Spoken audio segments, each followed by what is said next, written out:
There is something in the air today. I cannot wait to jump into our topic today. The universe is saying we have to talk about tattoos. I'm really excited because, first of all, my husband Chris is here. Hi, Chris. Hi, Mel. And I had to get Chris here because I am going to answer one of the most frequently asked questions that I get, and it is a question that is very personal. Hey, it's your friend Mel, and welcome to an episode of the Mel Robbins podcast that will leave a lasting impression. Woo, there is something in the air today. I cannot wait to jump into our topic today. For those of you that are new, I just want to say welcome. I'm Mel Robbins. I'm a New York Times bestselling author and one of the world's leading experts on change, motivation, and habits. And I believe that there are simple things that you and I can do based on research and common sense that'll help us create a better life. And today, I'm really excited because, first of all, my husband Chris is here. Hi, Chris. Hi, Mel. And I had to get Chris here because I am going to answer one of the most frequently asked questions that I get, and it is a question that is very personal. In fact, so many of you are curious about this that you've gone to Google to try to figure out the answer to this personal question about Mel Robbins, just like one of our listeners, Jonathan, did. Hi, Mel. It's Jonathan. I'm a big fan of the podcast. I often watch the video version on YouTube. I noticed in one of the recent episodes that you have a tattoo on your wrist. I tried looking it up online. I found a bunch of people who have the 5-second rule tattoos, but I couldn't find the story behind your tattoo. So I know everything in your life is very intentional. So I'm curious, what is it and why did you get it? Thanks, Mel. Jonathan, I love that you asked this question. I love that you went to Google and saw all the 5-second rule tattoos. And I get asked all the time about this tattoo that I have on the inside of my right wrist. In fact, just last week, I was speaking at this major event for all of these leaders that are figuring out like advanced solutions for diseases like cancer. And can you guess, Chris, when I opened it up to Q&A, what the first question was that I was asked by this audience of pharmaceutical executives? What's your tattoo say? Yes. And even last night, we had 3 couples over, and what were we talking about? Tattoos. Tattoos. And this morning, every single morning, many of you know if you've been listening to the podcast that I have a really good friend and colleague named Amy. And Amy always pulls cards in the morning that helps us set an intention. And this morning, she pulled a card. And what was on that card, Chris? All about tattoos. All about like your intention and it being etched in like with like this permanence, like a tattoo. And so I'm like, ding, ding, ding, ding, ding. Something is going on here. The universe is saying we have to talk about tattoos. And so I have dragged Chris here. And he's got a kind of a smirk on his face. And our dogs are also sitting here sleeping at our feet. So we're going to dig in to the story about the tattoo. But I want to just say something. That the tattoo story, it's just the tip of the iceberg. What we're really talking about today is a really important subject that both of us believe. And that is that there are simple tools that you can use that act like lifelines in your life. And those tools are meaningful mantras, temporary or permanent tattoos, or there are ways that you can use even a simple Post-it note as a environmental cue. That's what a researcher calls it. You can use a simple Post-it note to act like a lifeline, to remind you that you have the power inside of you to face something. And in those moments where it really counts and you're trying to level up, that yes, you can show up in this moment and you can perform your best. And so while we're going to start with the tattoo story, which is a great story, we're going to get to a deeper topic here. And by the time you're done listening to this episode, you're going to have a phrase that you've identified that will act like a lifeline for you moving forward. And because I always say this is not just a listening podcast, It's a doing one. I'm going to ask you to do something specific, and no, it's not to go get a tattoo. So on the topic of tattoos, if you have a tattoo or you know someone who does, you know that every tattoo has a story. And mine begins just a few weeks before our 15th wedding anniversary. Can you believe this? We've been married 26 years. So this would have been 11 years ago, right? 11 years ago. Yeah, 11 years ago. 11 years ago was 2012. And Chris, let's just set the table for everybody, because 11 years ago, our life looked really different. 2012, you were still in the restaurant business. We were 800 grand in debt.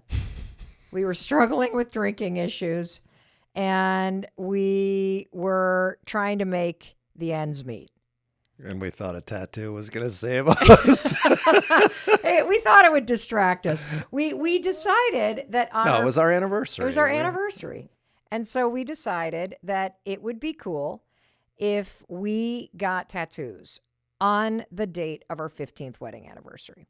And Provided it wasn't the same tattoo. well, see, this is the thing. I wanted to get matching tattoos. I thought it would be super cool if you and I got the exact same tattoo on our 15th wedding anniversary. And what was your response? Never. Yeah, I think it was no fucking way. I think you said that is so cheesy. We are bound for divorce if we get matching tattoos. We are not doing that. And so that was kind of my idea. And Chris just shot it out of the sky. Boom, not happening. And so we got. Do you remember what my reaction was to even getting it? We had been talking about it maybe a little bit. I don't remember. Do you remember yours? Was it an out of the blue idea that, hey, let's do this for our anniversary, or we had talked about it before? I think we had talked about how we both wanted to get one, and then we decided we'd get it for our 15th, and I thought we'd get matching. You said absolutely not. And then all of a sudden we went into our corners, and we were individually thinking about our tattoos. And as the date of our anniversary, August 24th, came closer and closer, and to the appointment, I started to panic because I had no idea what I wanted for my tattoo. And then all of a sudden, you guys, Chris walks into the room one day and says, I've figured out what my tattoo is going to be. Why don't you tell him the story? Because I wanted to kill you when you told me what it was going to be. I grew up as a ski racer and was competing in races every weekend in my teenage years. And I was always that kid in the starting gate that was shaken like a leaf and worried about not the race, but the outcome. You know, I was in my head thinking about what was going to be my time and how it was going to line up. And would it freak you out? Yeah, it was always about the result. Yep. You know, the end game, if you will, for Yep. me. Or at least this was the observation that ultimately my dad had of me. And my dad was often at these races, and he helped me see the racing and the course a little bit differently by constantly suggesting that I just take it one gate at a time. To just, rather than think about the big picture or the end game, just one gate at a time. And along the years, my dad and I would converse about this without ever necessarily giving it a name of a philosophy, if you will. But he wrote a letter to me about it one day. And that was my my tattoo wake up call, that I decided to pull the handwriting off of a letter my dad authored about just taking things one gate at a time. And so that became my tattoo idea. And so describe where it is and what it is. I put this tattoo on my forearm, on my left forearm. And I didn't necessarily have a vision for having it kind of be oriented such that I could read it really easily, but ultimately it was the tattoo artist who suggested kind of the right placement of it. But it just says the word one and the word gate, one gate, written in my dad's handwriting. It's beautiful. And so, being the shallow piece of shit that I am at times, when Chris announced that he had figured out his tattoo and that he was going to take his dead father's handwritten letter to a tattoo artist and have that tattoo artist lift those two words, one gate, in his father's handwriting and put it on his left forearm where he could see it and have as a reminder, I thought that is the best damn idea. And now I have no idea what the hell I am going to tattoo on my body. I was so pissed and so jealous that you had such a good idea. And you guys, I freaked out and stressed out until the night before we were supposed to get tattoos. The night before we were going to go into this appointment, our 15th wedding anniversary, I still had no idea what I was going to put on my body. And then luckily, a friend of ours who was one of my very first clients when I became a life coach, Deva, who owns the amazing store in Boston called Matsu. She stopped by to say hi, and we started talking about the tattoo. And I said, I have no idea what I want. She agreed. Chris's idea, that was a really good idea. Really good idea. And I didn't know Deva was the origin of this idea for you. Yeah. So what happened is I started saying, I don't know what to do with it. And she said, well, I know what it should be. And I'm like, you do? What should it be? And she said, it should say it shall be. I said, what? What do you mean it should say it shall be? She said, you say it all the time. I said, no, I don't. She said, yes, you do. I said, no, I don't. She said, Mel, you have coached me for years. You always say, if you put in the work and you hold the belief that'll happen, at some point, it shall be. I had honestly never realized that I had used that phrase when coaching other people. And as she said it in that way, it just kind of went clunk. That's what I'm going to do. I'm going to put the words it shall be on the inside of my right wrist.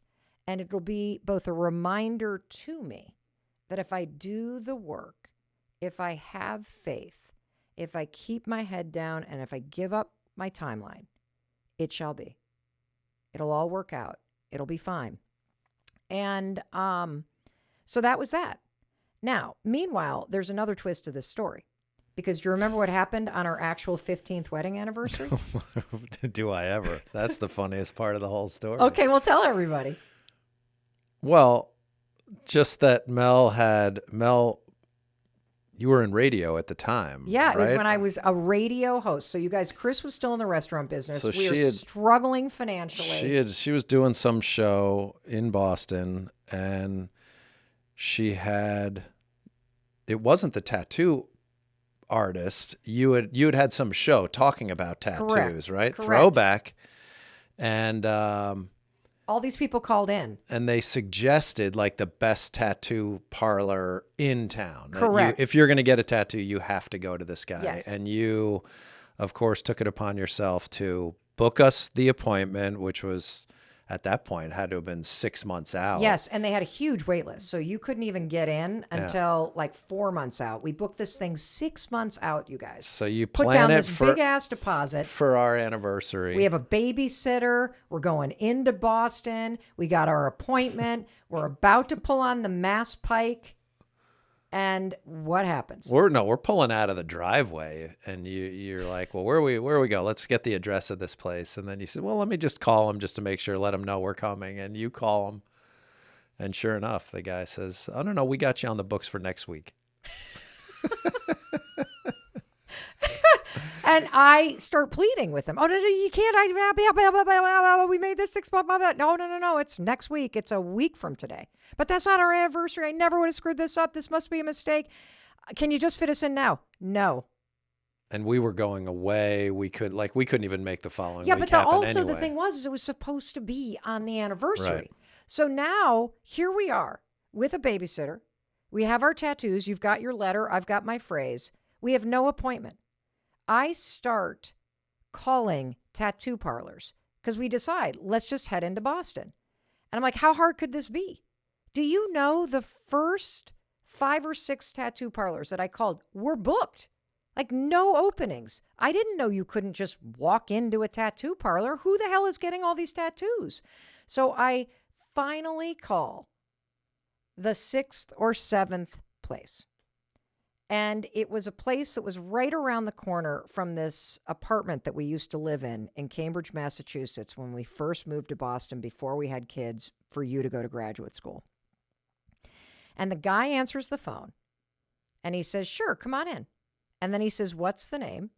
And I say, Mel Robbins. And he goes, you mean from WTKK, Mel Robbins? I thought I recognized this voice. I love your show. My wife's a huge fan of yours. Come on in. It turned out to be a guy that listened to my old radio show. So we drive to this place. The guy is this amazing, big, bearded teddy bear of a guy. He gives us this big old bear hug. Chris goes first because here's the next twist that happened. It had completely been lost on me that I hadn't even picked out a font or handwriting. And so I had the phrase, it shall be, but I had no idea what I wanted it to look like or how big it was going to be. So while Chris got his tattoo, I pulled up Microsoft Outlook and I started going through the font choices and ended up picking the only font that looked somewhat cool, which turned out to be something called like Zaftigs or Dabbigs or Zad. It was like a Z. Printed it out on his printer. And that became what I permanently put on my body. And I was having like doubts and second guesses, and Chris's looked so good. But I was just like, why didn't I think that I should have like thought about the font? It looks a little bit like your handwriting though, so that's good. It's okay. I mean, it's fine. I love my tattoo. I love my tattoo. And so I've got these sort of curved, it shall be right on my inside wrist. And big hooky things, and we'll if you're watching this on YouTube, you can see it. We'll put it on the stories. And the thing that I love about this, and this is why it's so important for us to talk about meaningful mantras today, and environmental cues that you can use to help you stay steady, to help you tap into that courage and that confidence and that power that's inside of you. And over the years, I can't tell you how many times I've looked at this tattoo. And these words, it shall be, they are a lifeline for me. You know, when I think about moments where I was failing at something or life was going off the rails, I would see those words, it shall be. And I'd take a deep breath and I'd put my head down and I'd say, Mel, you just got to keep believing it's going to all work out. You got to keep putting in the work. If you're a good, kind person, it'll happen. Maybe not on your timeline, but just keep going. When times were tough, these 3 words, it shall be, reminded me that this is just a moment. And like all moments, this will pass. And now our puppy, Homie, is like wanting to go to the bathroom. It shall be. No, but it thinking about the question that Jonathan wrote in and saying how you're so intentional in everything that you do. It was a very thoughtful question, and I would agree that your application of that in life is very pronounced, and interesting how you didn't necessarily see it like Deva saw it. And how the only thing that was not intentional about it was the scramble to get the right tattoo before the evening itself. Well, you know what's great about this? Actually, I shouldn't say that because you booked the appointment. We had it on the anniversary. Like we were organized. Yeah. We were ready to roll. There But you was know what I like, intentionality. though? The entire story of the tattoo is a demonstration of the philosophy it shall be. Because nothing went according to plan. And yet we just took it one gate at a time. And I was fierce in my belief that it was all just going to work out.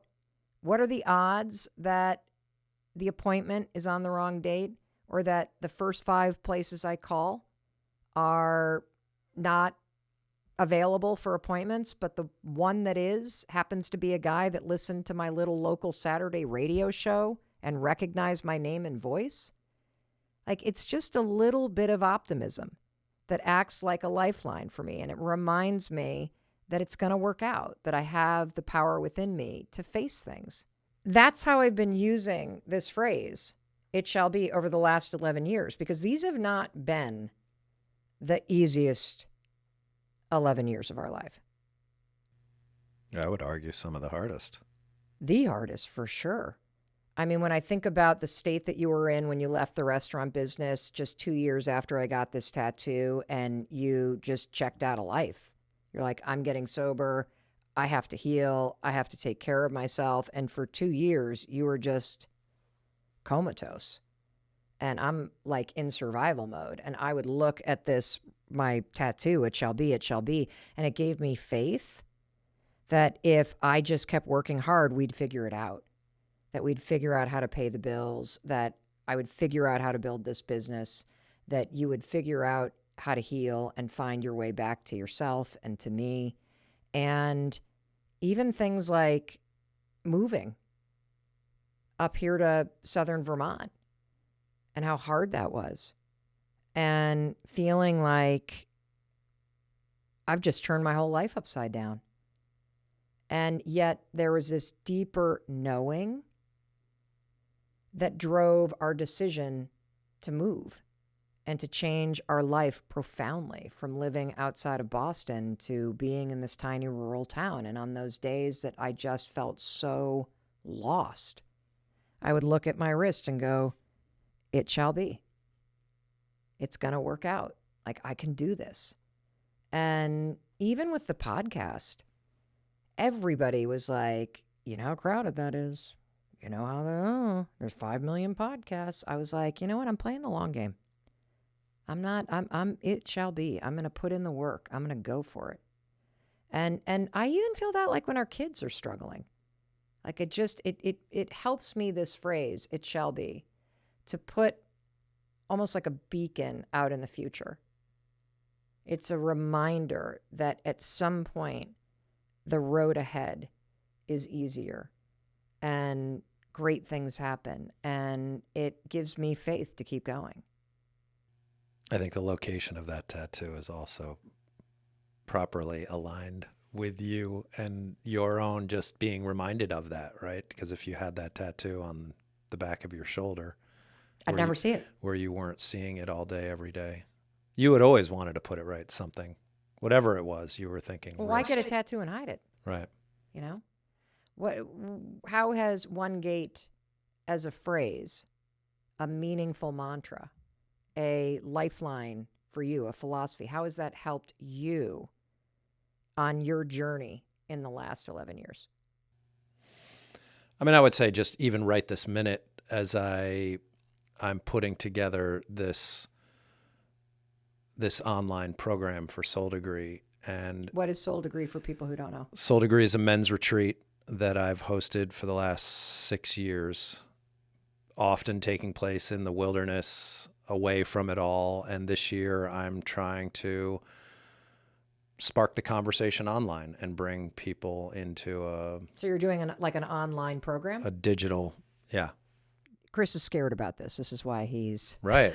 He's in the starting gate, right? You're like the little kid in the starting gate going, is anybody going to sign up for this digital course? Oh my God. There's certainly, I think some of that is present, but some of it also is just in the act of having to put something out there. Yeah. And to do something that makes me feel uncomfortable, which is being in that marketer promoter seat. Yep. And having to speak out loud and be a storyteller in front of a microphone and a camera, which is really, it makes me, I'm in the starting gate for sure, looking, wondering about whether I'm going to make it to the bottom. But no, one gate is a perfect example of just one foot in front of the other. Like, just take it one day at a time and get up and think about what I what I want to share it or how I want to write it, and not get wrapped around the axle about how it's all going to play out. I love that. You know, what you guys don't know is, so Chris created this men's retreat called Soul Degree 6 years ago. Something that he desperately wanted for himself, he created. And the thing is filled up organically every time you lead an in-person retreat for the last 6 years. And so now Chris is trying something new. He's going to create a webinar and create a online course and a digital version of this for men, because you have a huge mission to help men discover themselves and to help men create deeper connections with other men. And you are so driven to do this, and yet you've never done it before. And I can tell that you're scared. Yeah, like even the word webinar makes me like cringe. I'm like, are you fucking kidding me? No. And now we can't wait to see what you create, because we're all like, ooh, what does Chris Robbins look like? So what does One Gate do for you? How does that even help you? It slows me down and allows me to just take it one step at a time, one gate at a time, just one foot in front of the other, like I said, and not losing myself in what it's going to look like, but instead just being present to the experience I'm in right now, putting the pieces together. I love that. I absolutely love that. All right, now it's your turn. I want to pass the mic to you and teach you how you can create a meaningful mantra that acts like a lifeline in your life. And we're going to do that after a quick word from our sponsors. Welcome back. I'm Mel Robbins. I'm here with my husband, Chris, and we're talking about meaningful mantras and how they can create this really grounding force, and they can help you tap into your power and your optimism and your resilience in life. So I now want to pass the mic to you. Wherever you are, listening in a car, taking us on a walk with you, doing errands, wherever you are right now, I want you to think about your own guiding phrase, your own mantra that's very meaningful to you.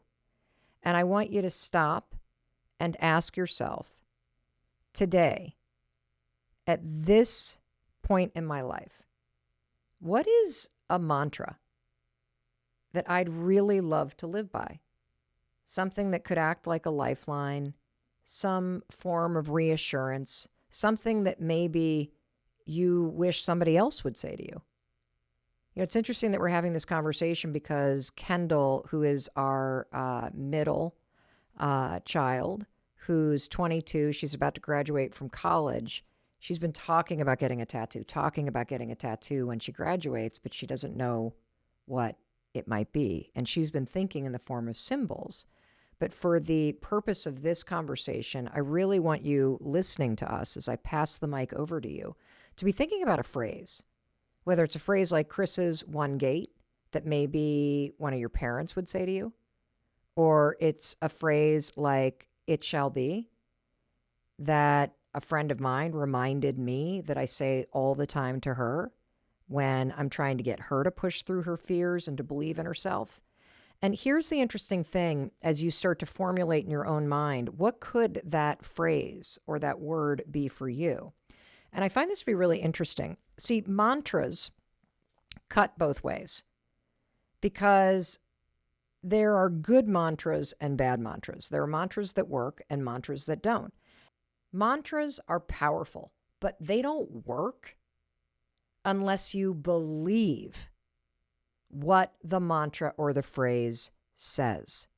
And I'm going to unpack this because I think this is super important. It's why so many of us get positive self-talk or self-love completely wrong. A mantra is only going to work if you believe intrinsically in what the mantra means. And so I'll give you an example. A lot of you have been told that you need to have more positive self-talk, which you do. But if you've been beating yourself up for 40 years, there is no way you can stand in front of a mirror and say, I love myself, or if you've been just hating on your body for decades, you're not going to be able to stand in front of the mirror and go, I look beautiful. I want you to feel those things. But if your behavior and your own mindset proves day in and day out that you don't love yourself, that you not only don't think your body is beautiful, you think it's disgusting, or you think it's gross, or you think it's this, or you think it's that, simply saying a mantra because you think you should, it will not work. It actually makes things worse because your mind is like, oh, what do you mean you think no, you don't. You know what you said to yourself all day yesterday? No, it's not true. And your mind starts to fight against it. And so it makes your negative beliefs worse. And so one of the things that I want you to think about is that as you come up with this phrase for yourself, rule number 1, it has to be meaningful. And what I mean by that is a meaningful mantra is one that you can get behind. It's one that when you say it or somebody else says it to you, you're like, yeah, I can get behind that. So for example, if you struggle with how you look, instead of saying, I'm beautiful, when you don't quite feel it and believe it yet, start saying, I deserve kindness. I'm trying my best. I deserve to feel better. My body needs me to take care of it. Those are all things that you can get behind. And so oftentimes, one of the things that I say, if you're just kind of new to thinking about some guiding phrase or a meaningful mantra or some sort of word that you're going to use as your theme or your lifeline, is like, bring it down just a little. Like, don't jack the mantra up like, I am the best. Because some days you're not going to feel that way. And so if you have that tattooed on your wrist, you're going to be like, I don't feel like the best right now. You want to ratchet it down just a little so you can always get behind it. I'm trying my best. Anybody can get behind that. Here's some other ones. What if it works out? Talked a lot about that on the podcast. I love that one. What if it works out? So many people don't even realize that their guiding philosophy right now is, what if it doesn't work out? Imagine adopting the meaningful mantra. What if it works out? Another one that I love is courage. Courage. I think courage comes first. We often sit around and feel self-doubt or feel unmotivated. In those moments, courage, that courage inside you to act, to say something, to show up when you don't feel like it. Courage is what you need first. And so courage is a beautiful reminder. You got this. You got this is just encouragement. I believe in you. I love that phrase. I believe in you. One day at a time. That's sort of like one gate, isn't it, hon? Yeah, it is a little bit like that. But I think what you're speaking to also is that, like everything that you just mentioned, almost alludes to a way of being or an attitude or, certainly a reminder. I'm glad that our kids haven't decided yet on what or when to put ink on their body, but I like the fact that they're clearly reticent until they find that thing. And that thing is by way of having watched us find our own phrase, which is very meaningful and has a profound message to us, and it is sort of embodied in a philosophy, for lack of a better term, that they haven't found that yet. And some of that could just be that they haven't grown up enough yet, if you will, to have put their finger on, well, what do I really need in those times to be reminded or to be encouraged, and I at least I think that's the hiccup so far for our kids, that they just haven't arrived on that yet. You just gave me a huge breakthrough. One way that you could figure out a meaningful mantra or this sort of guiding phrase for you is think about the future you. the person that you want to become. And just assume that it all works out. Just assume that you become the person that you dream about becoming. How about you let the future you give the present you that assurance and that advice, so that the tattoo or the Post-it note or whatever it is, the mantra that you say to yourself over and over, that it is a reminder from the person you're becoming that you got this. Believe, courage, all of that is incredible. Whoa, I love that. You know, Tracy, who's also a friend and a colleague, she has a great one that's been on her bedside table for a year. Every day I'm learning and growing. I love that. Every day I'm learning and growing. Every day I'm learning and growing. And by simply repeating it over and over and over again, you will. Because what they always... And that's on her bedside table, not on her body. Yes. That's an option too for anybody, right? Well, yeah, tattoos because that's the reason why tattoos can be so powerful, is because a tattoo is what researchers call an environmental trigger. An environmental trigger is something that you encounter visually in a space that cues a certain thought or behavior. And a lot of us are aware of triggers in the negative sense. Oh, you trigger me. Oh, that sound triggers this.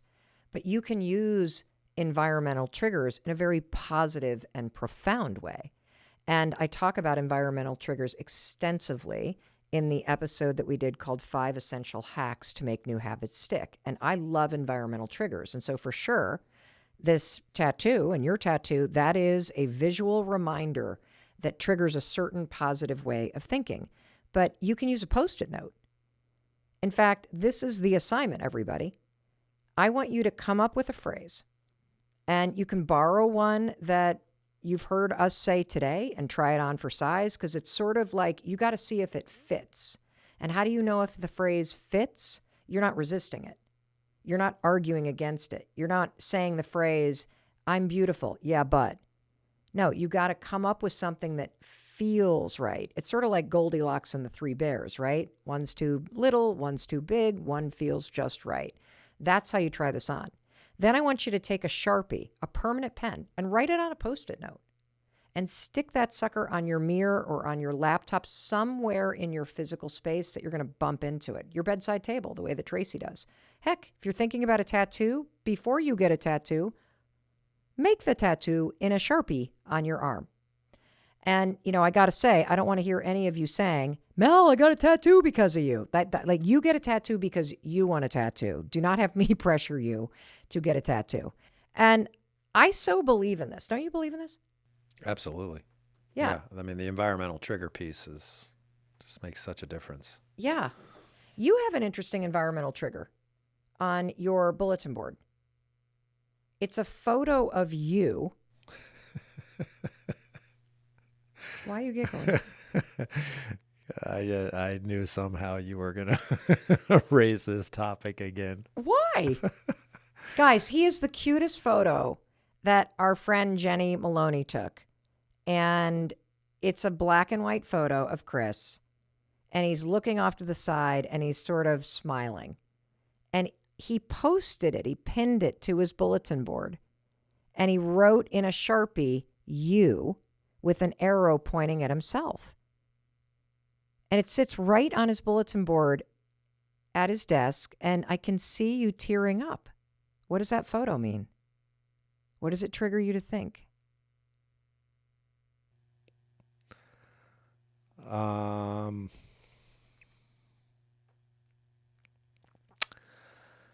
Just to, I think it's I don't think it was, I was prompted to print the picture and tack it on my board as a piece of a homework assignment in a class that I'm taking, where I found myself through dream work and dream analysis to just need to be reminded that I'm perfect the way I am, that I'm yes, I'm good enough, or that who I am is who I am. And so it was a spontaneous response to work that I was doing in this class to say this was one of those hacks or habits I was going to develop, was to look at that picture every day and see me as I am and embrace and love that person. Oh, this is for your master's in psych? Yeah. That's pretty cool. I think everybody's going to steal that one too. I mean, I don't have a mirror in my office, so instead I put a picture of myself. Environmental trigger, everybody. And I'm really serious about this.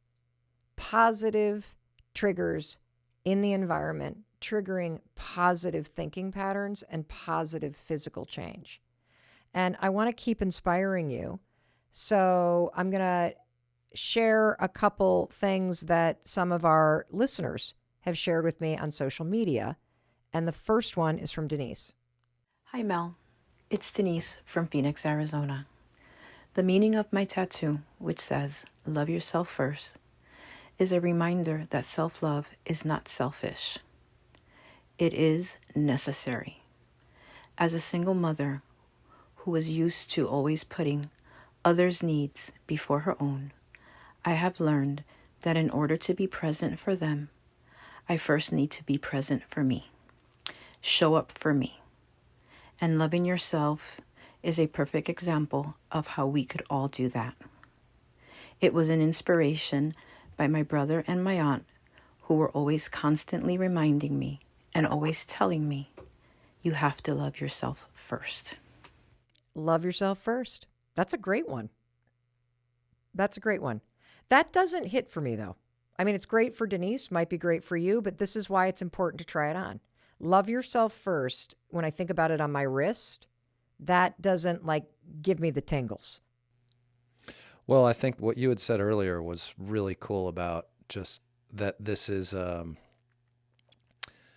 a mantra like this can help you on your path of becoming, rather than the tattoo needing to be a reminder of the end game or being symbolic of something that you aspire to complete, rather than just this is my evolution.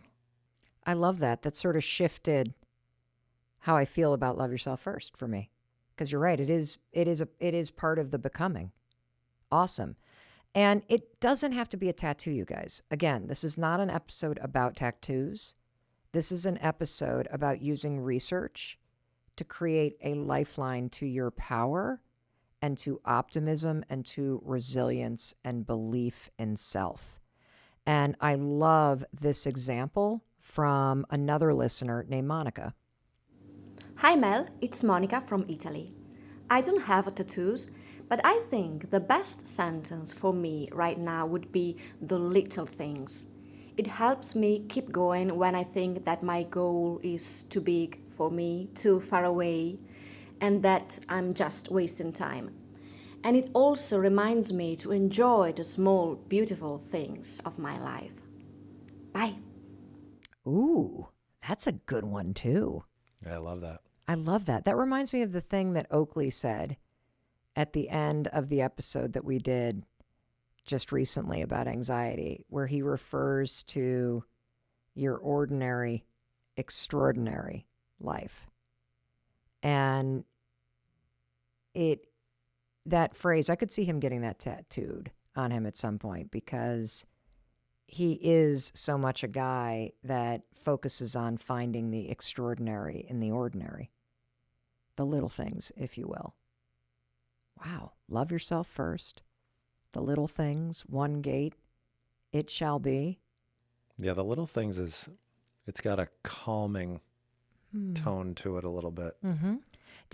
I love that we're kind of dissecting these, because I think it's really important that you truly pick a phrase that feels a certain way to you, whether that's calming or uplifting or energizing, or it just feels like the truth, that no matter what's going on in your life, you can count on that this phrase is true. I think that's what makes it also somewhat hard, is that feeling. Like, I think most people's reaction is to react swiftly to how that phrase or mantra sounds or feels in that moment, and then they move on, as opposed to, as you say, kind of sitting with it, letting it marinate, posting it on a wall, putting it by your bedside, but allowing it to seep in over time a little bit to see truly, like, how does that feel? Try it on. You know, I now want to get another tattoo. Because of this conversation. Yes. Maybe I'm going to get my mom to write something. Remember, this show is not about getting a tattoo. Okay, now listen. Are you saying I shouldn't get a tattoo? No, not necessarily. Well, I will tell you what I do want everyone to do. I do want you to take us passing you the mic very seriously. And I want you to try the power of creating a meaningful mantra or a word or a phrase that you can turn to every day. And I do want you to get a Post-it note or a piece of painter's tape or something that you can write your phrase, word, or mantra that's meaningful to you on it. And let's take it a step further. I'd love to see these. I believe in you is a good one. I believe in you. I believe in you. For years, though, that probably, well, if I think about it from me in the present moment, it wouldn't sink, because there have been plenty of moments where I didn't believe in myself. Mm-hmm. But if I think about it as a message from the future Mel, the person I'm becoming, as if she was saying to me, I believe in you, Mel. And I know what's coming. And that's why I believe in you. That would go, ooh, I love that. That's really, maybe that'll be my next tattoo. But it's interesting how you describe that as though it's something outside of you, or a voice or something external. Mm-hmm. Like, I don't think of One Gate as, like, I don't hear my dad talking to me per se. Like, I don't see my dad all the time. I think of it, whereas what you were just describing is some larger voice, which is profound and can be powerful, but it's it conjures up a visual. It shall be is a larger voice for me. Yeah. It is. And so I would love to see your meaningful mantra, and I'd love to see you. So take a photo of you and your Post-it note, or you and your Sharpie, and share your phrase or word or mantra, and tag me, Mel Robbins, tag the podcast, the Mel Robbins podcast.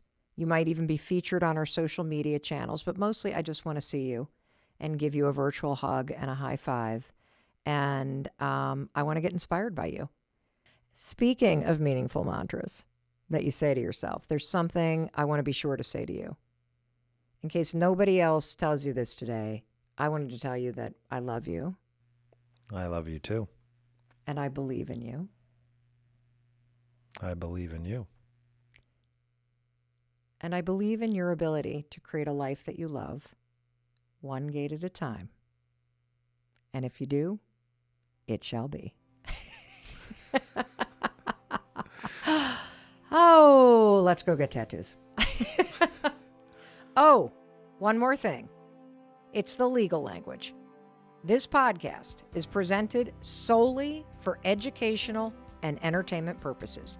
It is not intended as a substitute for the advice of a physician, professional coach, psychotherapist, or other qualified professional.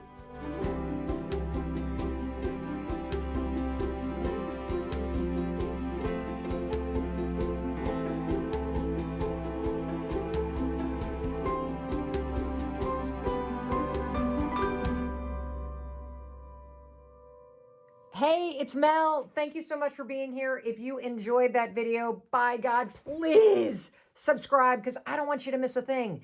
Thank you so much for being here. We've got so much amazing stuff coming.